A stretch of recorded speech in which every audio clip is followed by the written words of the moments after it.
മക്കളെ, ഇന്ന് അമ്മ പ്രത്യേക ഒരു റെസിപ്പി ആയിട്ടാണ് വന്നേക്കണത് കേട്ടാ.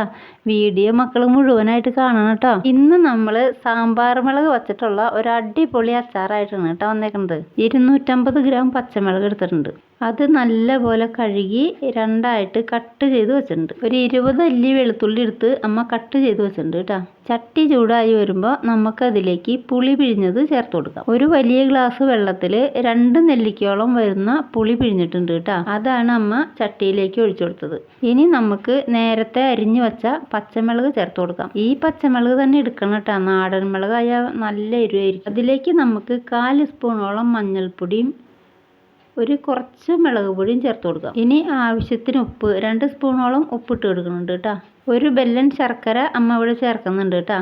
ഇനി നമുക്ക് നല്ലതുപോലെ ഒന്ന് ഇളക്കി കൊടുക്കാം. എരിവുണ്ടാവും, ആവശ്യത്തിനുള്ള എരിവുണ്ടാവുള്ളൂ കേട്ടോ. മക്കൾ വിചാരിക്കുമ്പോൾ ഭയങ്കര എരിവാവുന്നു. എരിവുണ്ടാവില്ല. ചോറിൻ്റെ കൂടെ കഴിക്കാനായിട്ട് ആവശ്യത്തിന് എരിവ് ഉണ്ടാവുള്ളൂ കേട്ടോ. നന്നായി ഇളക്കിയതിന് ശേഷം അമ്മ അത് മൂടി വെച്ച് വേവിച്ചെടുക്കുകയാണ് കേട്ടോ. പച്ചമുളകൊക്കെ ഒന്ന് വാടി വന്നിട്ടുണ്ട്. അമ്മ അതൊന്ന് തുറന്ന് നോക്കട്ടെ. പച്ചമുളക് ഒരുവിധം വെന്ത് വന്നിട്ടുണ്ട്. ഇനി ഈ പുളിവെള്ളമൊക്കെ ഒന്ന് വറ്റി വരണം. ഇതിൻ്റെ പാകം എന്ന് പറയുന്നത് പുളിവെള്ളമൊക്കെ വറ്റി പച്ചമുളകിലൊക്കെ നല്ലോണം പിടിക്കണം. ഇത് ഇവിടെ കിടന്ന് വറ്റി വരട്ടെ.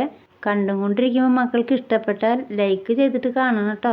പുളിവെള്ളമൊക്കെ വേഗം വറ്റി വരും. നന്നായി വറ്റി വന്നിട്ടുണ്ട്.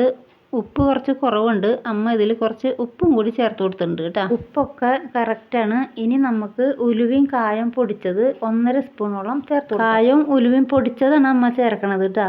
അല്ലാത്ത പൊടിയാണെങ്കിൽ പുളിവെള്ളത്തോടൊപ്പം ചേർത്ത് കൊടുക്കണം. അതായത് വറക്കാത്ത കായം പൊടിയാണെങ്കിൽ പുളിവെള്ളത്തോടൊപ്പം ചേർത്ത് കൊടുക്കണം.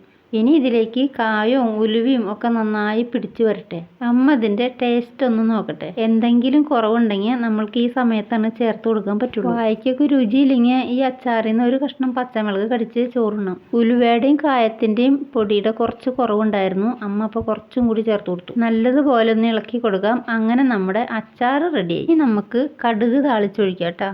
അമ്മ ഇതിലേക്ക് വെളിച്ചെണ്ണയാണ് കേട്ടോ ചട്ടിയിൽ ഒഴിച്ചു കൊടുത്തിട്ടുണ്ട്. എള്ളെണ്ണ എടുക്കണവർക്ക് അത് അതിലെടുക്കാം. ഇതിലേക്ക് കടുക് ഇട്ട് കൊടുത്തു. ഇനി നമ്മൾ നേരത്തെ എടുത്തു വെച്ചാൽ വെളുത്തുള്ളിയും കൂടി ചേർത്ത് കൊടുക്കാം. 2 തണ്ട് കറിവേപ്പിലയും കൂടി ചേർക്കാം. എല്ലാം ഒന്ന് മൂത്ത് വരട്ടെ കേട്ടോ. ഇനി നമ്മുടെ അച്ചാറിലേക്ക് ഒഴിച്ചു കൊടുക്കാം. അങ്ങനെ നമ്മുടെ മിളകച്ചാറ് റെഡിയായി. ഈ അച്ചാറിൽ വിനാഗിരി ചേർക്കില്ല. വാളംപുളി പിഴിഞ്ഞതാണ് കേട്ടോ ഇതിൽ ചേർക്കുള്ളൂ. ഈ അച്ചാർ പെട്ടെന്ന് കേടാവില്ല കേട്ടോ. ഒരാഴ്ചയോളമൊക്കെ ഇരിക്കും. ഫ്രിഡ്ജിൽ വെക്കുന്നവർക്ക് കൂടുതൽ നാൾ ഫ്രിഡ്ജിൽ വെച്ച് സൂക്ഷിക്കാം കേട്ടോ. ഇനി ഇതുപോലൊരു റെസിപ്പി ആയിട്ട് അമ്മ വീണ്ടും വരാട്ടോ മക്കളെ.